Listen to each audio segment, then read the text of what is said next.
Hello students. In this video we are going to discuss about the nitro compounds, about the very basics of nitro compounds, that what are nitro compounds, what is nitro group, how it is attached to the alkyl or aryl group, what is the structure of nitro group, very basics about the nomenclature of nitro compounds and the preparation of nitro compounds.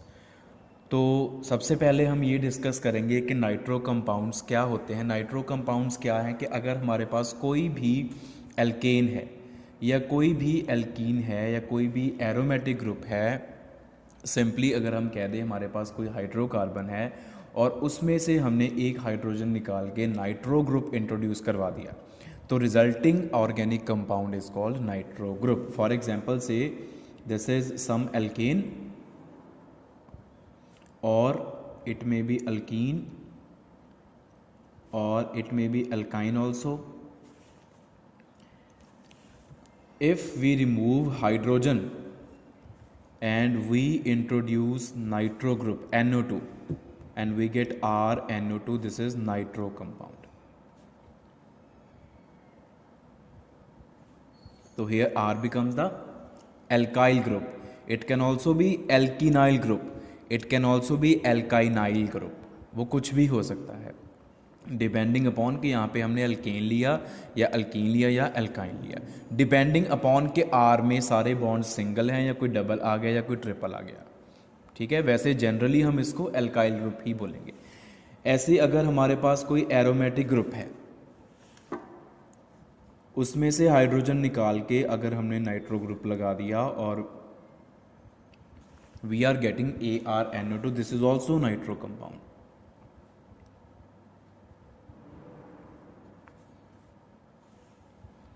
So this is simply the definition of nitro compound. फिर उसके बाद हम बात करते हैं structure of the nitro group NO2. NO2 is the nitro group. इसकी linkage जब भी होएगी नाइट्रोजन के थ्रू होएगी। अगर हम नाइट्रो ग्रुप की बात कर रहे हैं, it will show linkage through nitrogen and this is the structure of nitro group. मतलब इसमें क्या है कि नाइट्रोजन जो है वो एक ऑक्सीजन के साथ डबल बॉन्ड के थ्रू जुड़ा हुआ है और दूसरे ऑक्सीजन के साथ सिंगल बॉन्ड, और this single bond is the dative bond.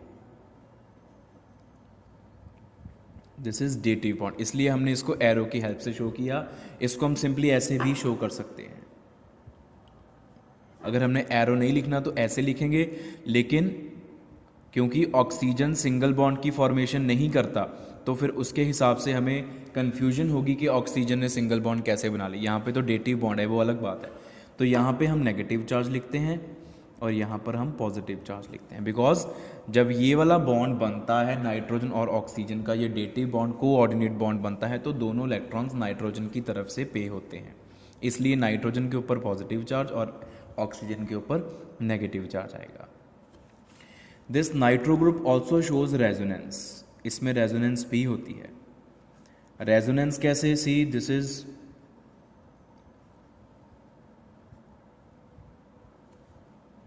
तो this negative charge it means to say extra electron, तो ये इस बॉन्ड के ऊपर आ जाएगा, ये बॉन्ड टूट के इलेक्ट्रॉन पेयर चला गया ऑक्सीजन के पास।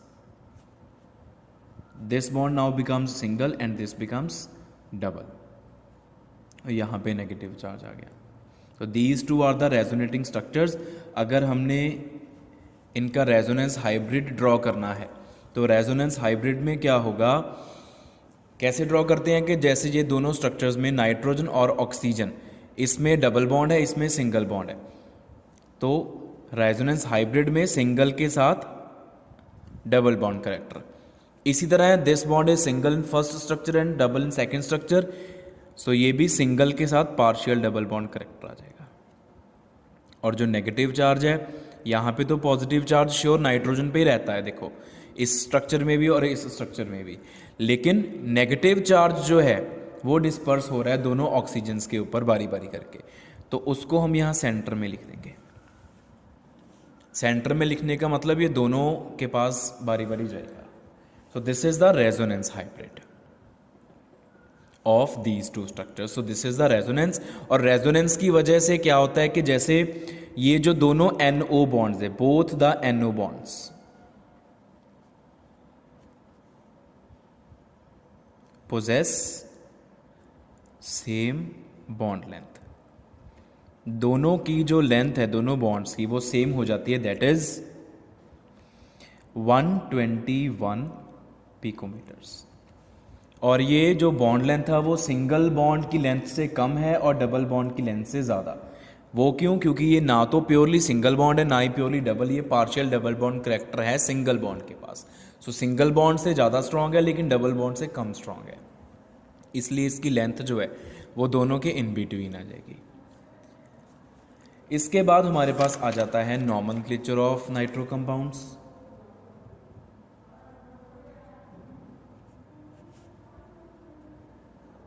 तो इसके बारे में हम ज़्यादा डिस्कशन नहीं करेंगे. सिंपल नॉमेनक्लेचर बता दूं, जो इनका जनरल नेम होगा IUPAC general name, that is nitro alkanes और नाइट्रो एल्कीन्स और नाइट्रो एल्काइंस और नाइट्रो अरीन्स.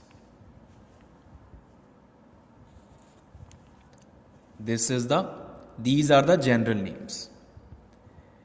तो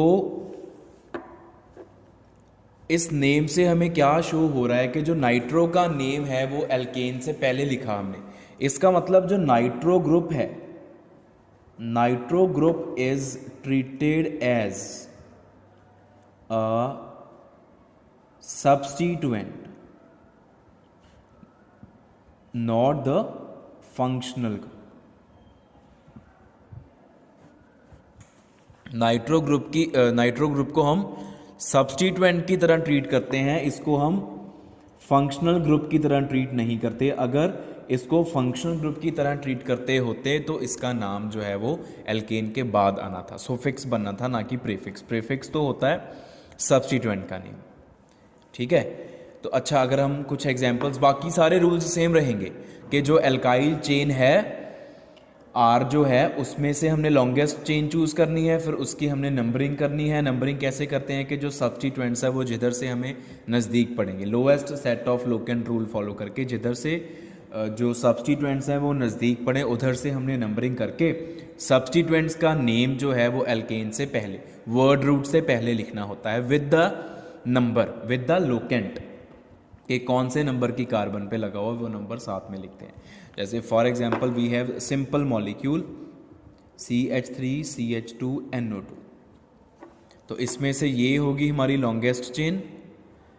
इसकी नंबरिंग करेंगे, इसको 1 नंबर मिलेगा, इसको 2 नंबर मिलेगा. तो इसका नेम क्या हो गया, 1 नाइट्रो इथेन. और जो 1 है उसको चाहे लिखो चाहे ना लिखो वो हमारी मर्जी होती है, तो इसको हम सिंपली नाइट्रो इथेन भी बोल सकते हैं. से वी हैव CH3CH3 और यहाँ पे नाइट्रो लग गया. So this is the longest chain. इसकी नंबरिंग चाहे इधर से कर लो इधर से कर लो, सेम ही सेट बनेगा 1 2 3. जो NO2 है वो 2 पर लगेगा, चाहे इधर से देखो चाहे इधर से देखो. तो it becomes 2 nitro propane.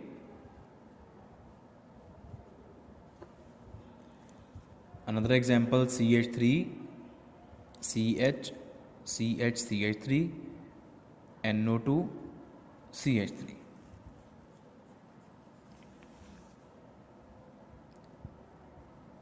This is our longest chain. अब इसकी हम अगर नंबरिंग करें, अगर हम इधर से करते हैं 1 2 3 4, तो जो अब हमारे पास 2 सब्स्टिट्यूएंट्स हैं, सब्स्टिट्यूएंट को हम ऐसे सर्कल में लिख लेते हैं 2 and 3, the set will be 2, 3. अगर हम इधर से करते हैं 1 2 3 4, अगेन द सेट इज 2, 3. तो from both the sides same set of locants is being formed. तो ऐसे केस में हम क्या करते हैं, ऐसे केस में हम उधर से नंबरिंग करते हैं जिधर से उस सब्स्टिट्यूएंट को छोटा नंबर मिले जिसका नाम हमने पहले लिखना होता है अल्फ़ाबेटिकली, क्योंकि सब्स्टिट्यूएंट्स का जो नेम है वो हम अल्फ़ाबेटिकल ऑर्डर में लिखते हैं. तो ये है नाइट्रो स्टार्टिंग फ्रॉम N और ये है मिथाइल स्टार्टिंग फ्रॉम M. और M जो है वो n से पहले आता है।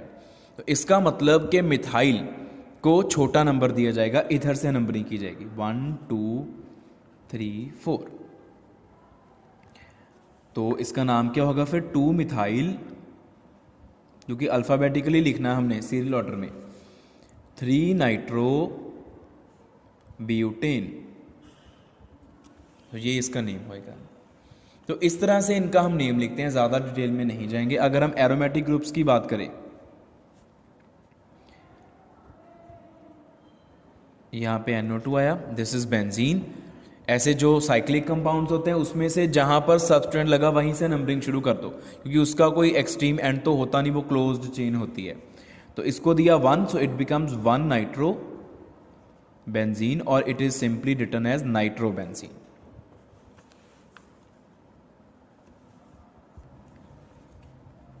ऐसे ये कंपाउंड है हमारे पास, यहाँ पे CH3 लगा, यहाँ पे NO2 लगा।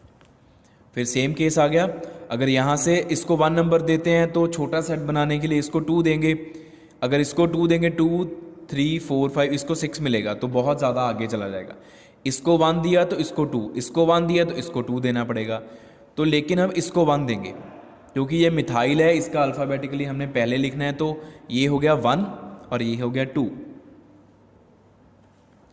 ठीक है जी। तो it becomes 1 methyl 2 nitro benzene, 1 methyl 2 nitro benzene. लेकिन इसका नाम एक और भी है। अगर ये नाइट्रो नहीं होता तो ये होता टोल्यूइन, इसको हम टोल्यूइन बोलते हैं। तो 1 मिथाइल, इसको 2 नाइट्रो को अगर हम नहीं देखें, if you don't see 2 nitro, then it is 1 methyl benzene, and 1 methyl benzene is toluene. तो it is also written as 2 nitro toluene, 2 nitro toluene. और एक नाम हम इसका और लिख सकते हैं टोल्यूइन के साथ ही।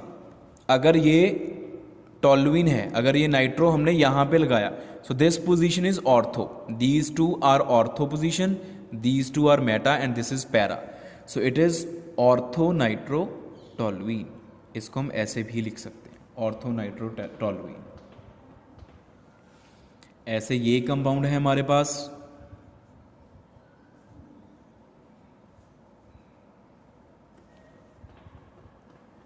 तो अगर ये नाइट्रो नहीं हो तो ये फिनोल है। अगर इसको देखें, ये फिनोल है, और फिनोल की फर्स्ट सेकंड थर्ड कार्बन के ऊपर NO2 लगा, तो इसको हम लिखेंगे 3 नाइट्रो फिनोल, और इट इज मेटा नाइट्रोफिनोल। और अगर हमने फिनोल नहीं लिखना तो फिर OH को अलग से लिखना पड़ेगा, वो बनेगा hydroxy. It is functional group. OH is functional group, methyl was not functional group, OH is functional group. तो जहां फंक्शनल ग्रुप लगा होगा उसको हम फर्स्ट नंबर देंगे उस कार्बन को। तो दिस बिकम्स 1 2 3। तो this is named as hydroxy in that case. तो इसको हम हाइड्रोक्सी बोलेंगे, 1 hydroxy 3 nitro benzene, 1 hydroxy 3 nitro benzene, and 1 hydroxy benzene combined is called phenol. तो उसको हम फिनोल लिख देते हैं। तो ऐसे करके इसका नॉमेनक्लेचर आ गया। इसके बाद बेटा हमारे पास आ गया इनके मेथड्स ऑफ प्रिपरेशन।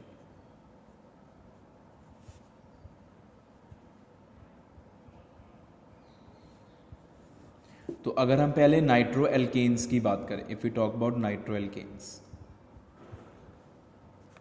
2-3 मेथड्स हैं इनको बनाने के लिए, very simple methods. First is simply by making use of alkyl halide. Alkyl halide में हमने सिल्वर नाइट्राइट ऐड कर दिया, AgNO2, silver nitrite. This is not silver nitrate, this is silver nitrite. Nitrite का मतलब हो गया कि इसमें जो NO2 लिखा है उसकी लिंकेज जो है वो ऑक्सीजन के थ्रू होगी। It is not through nitrogen, it is through oxygen. मतलब NO2 में से जो O है वो Ag के साथ जुड़, सिल्वर नाइट्राइट। और simply we get RNO2 plus silver halide AgX, and this is what? This is nitroalkane. ये नाइट्रोएल्केन हो गया हमारा। ठीक है जी, this is the major product. Minor एक और आएगा, वो आएगा RONO, जो मैंने अभी बोला आपको कि NO2 इज एम्बिडेंट न्यूक्लियोफाइल, वो एम्बिडेंट एनायन है, वो उसकी लिंकेज नाइट्रोजन थ्रू भी हो सकती है, ऑक्सीजन थ्रू भी हो सकती है, लेकिन इसमें ऑक्सीजन के थ्रू है, तो नाइट्रोजन जो है वो R के ऊपर अटैक करेगा, न्यूक्लियोफिलिक अटैक करेगा R के ऊपर, और R के साथ NO2 लगेगा, फिर Ag का O के साथ जो बॉन्ड है वो ब्रेक हो जाएगा।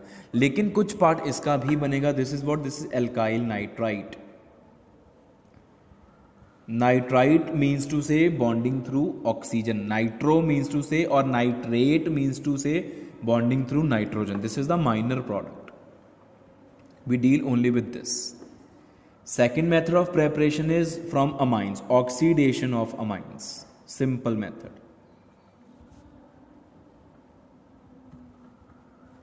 This was from alkyl halides, this is alkyl halide. This is from amine, this is some amine RNO2, उसकी oxidation करवा दो by making use of any oxidizing agent, say we are using KMNO4, which is a strong oxidizing agent. O लिखने का मतलब है कि oxidizing agent will provide oxygen, oxidation का मतलब है addition of oxygen, removal of hydrogen, so we will get RNO2 और साथ में वाटर बन जाएगा। जितनी ऑक्सीजन चाहिए उतनी यूज कर लो, 3 लगेंगी इसमें, 2 इस यहाँ पे लग जाएगी और 1 वाटर के लिए, तो this is amine, this is nitroalkene. Third method is somewhat different and important, that is nitration of alkanes.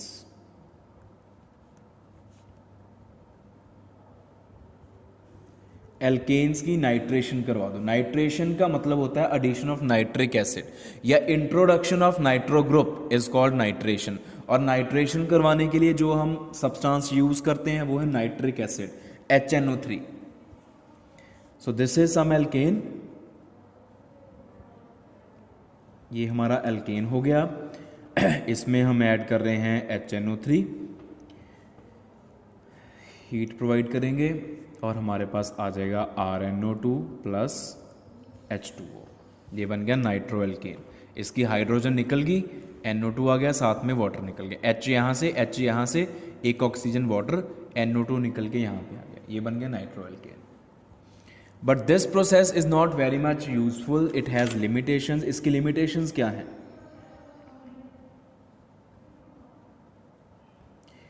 Limitations इसकी ये हैं कि इसमें एक तो ये है कि ऑल आइसोमेरिक नाइट्रोएल्केन्स आर फॉर्म्ड।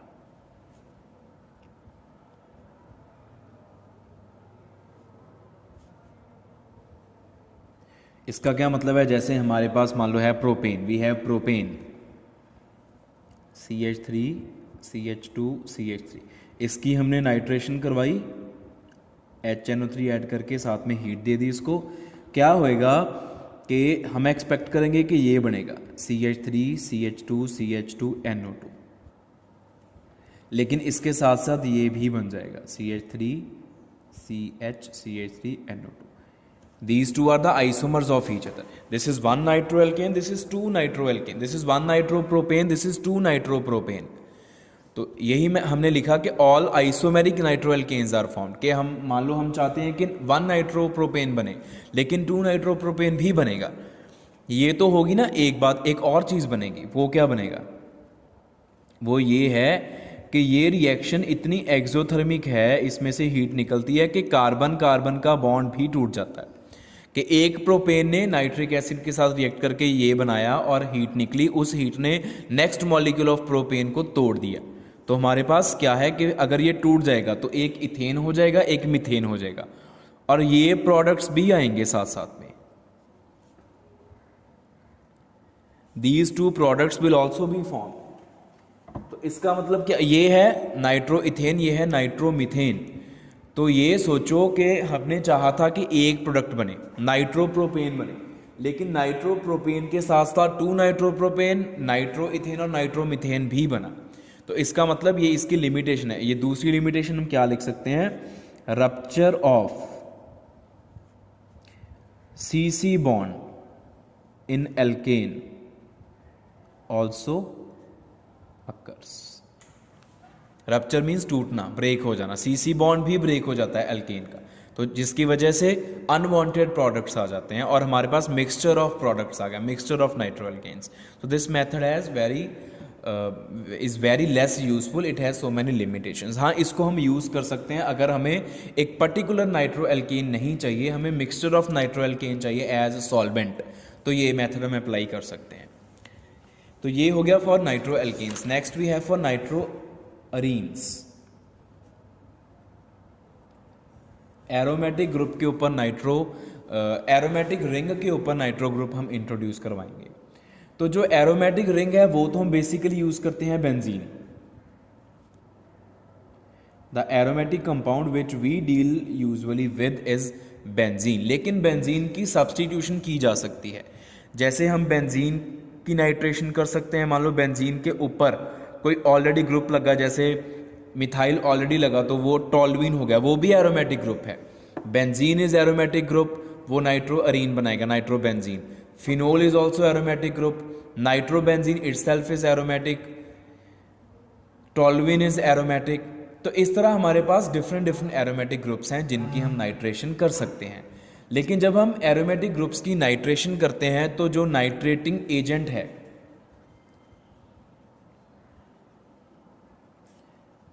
जैसे जब हमने एल्केन्स की नाइट्रेशन की तो nitrating agent is only nitric acid, concentrated nitric acid only.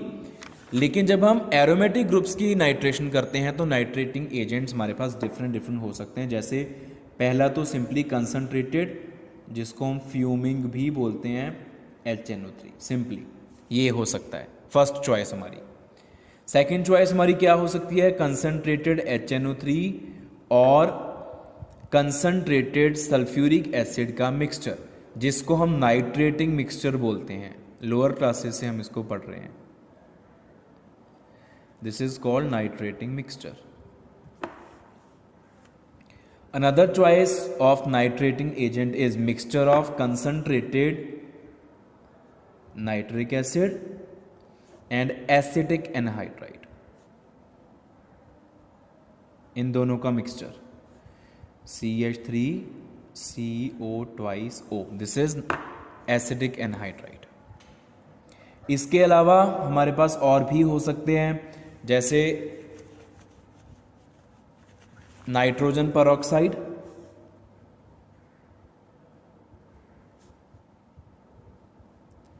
इसमें हमने मिक्स कर दिया acetic anhydride. So these are the choices जो हमारे पास हैं, हम यूज कर सकते हैं इन एजेंट्स को for the nitration of aromatic rings. तो कौन सा चूज करना है, वैसे यूजुअली हम ये वाला चूज करते हैं, ये वाला और ये वाला, ये दोनों चूज करते हैं यूजुअली। इवन समटाइम्स तो डिल्यूट नाइट्रिक एसिड भी काम आ जाता है हमारे। वो किस केसेस में आता है वो आपको मैं बताऊंगा। डिल्यूट नाइट्रिक एसिड, ये भी हम लिख लेते हैं यहाँ पे, ये भी हम यूज कर सकते हैं। ये तीन हम यूजुअली यूज कर सकते हैं। कैसे चूज कैसे करना है, depends upon the aromatic group, के एरोमेटिक ग्रुप कौन सा है। जैसे अगर तो मान लो हमारे पास है simply benzene, if we have benzene, तो benzene is not much active, वैसे it is very much active for electrophilic attacks. तो इसके ऊपर हम जो यूज करते हैं वो यूज करते हैं concentrated HNO3 plus concentrated sulphuric acid, ये वाला मिक्सचर, नाइट्रेटिंग मिक्सचर हम यूज करते हैं इसकी नाइट्रेशन करवाने के लिए, और हमारे पास बन जाता है नाइट्रो बेंजीन। ऐसे ही मान लो हमारे पास नाइट्रो बेंजीन है, already we are having nitro benzene,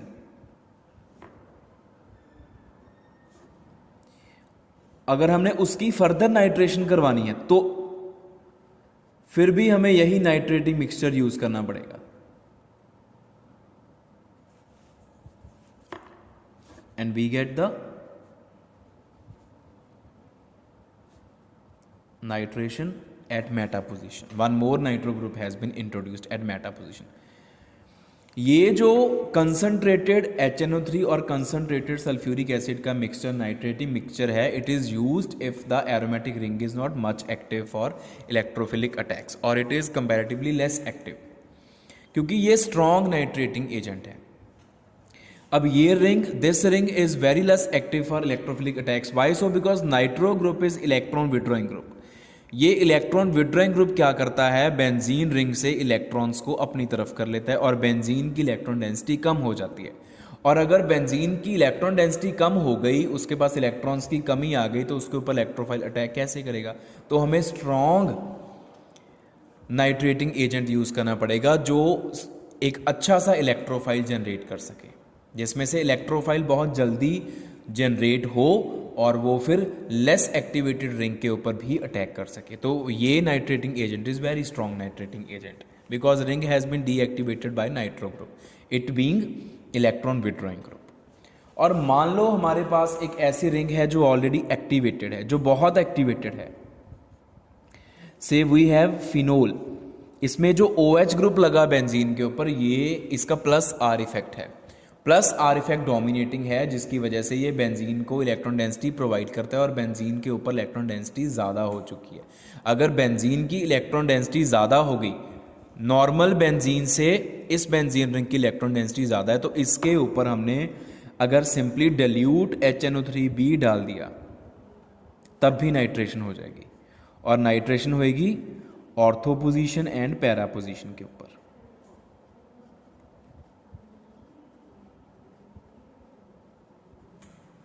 ये नाइट्रेशन होगी बिकॉज ये electron releasing group ortho and para के ऊपर इलेक्ट्रॉन डेंसिटी इंक्रीज करते हैं, मेटा के ऊपर नहीं करते।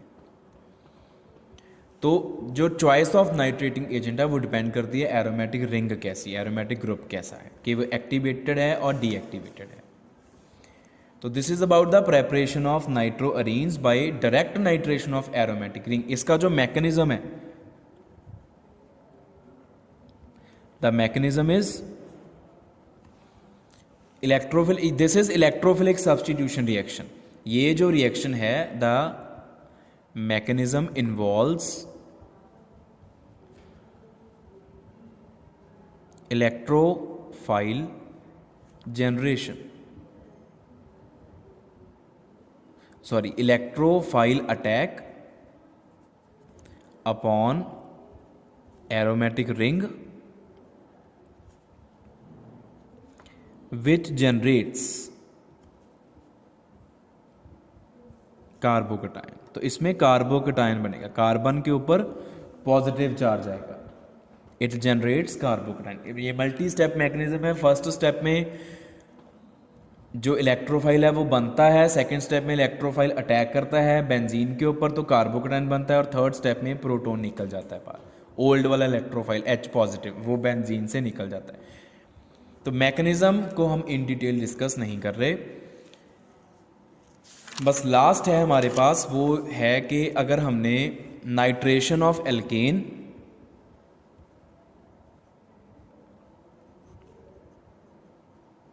वर्सेस नाइट्रेशन ऑफ अरीन ये कंपेयर करें, if we compare nitration of alkane with nitration of arene, aromatic group की नाइट्रेशन करना और सिंपल एक एलिफेटिक ग्रुप की नाइट्रेशन करना, दोनों में से जो इजी है वो है एरोमेटिक रिंग की नाइट्रेशन करना। उसके पीछे क्या रीज़न है? उसके पीछे रीज़न ये है कि जब हम एल्केन्स या कह लो एलिफेटिक ग्रुप की नाइट्रेशन करते हैं तो वो जो रिएक्शन है वो फ्री रेडिकल रिएक्शन है, उसमें फ्री रेडिकल्स जनरेट होते हैं।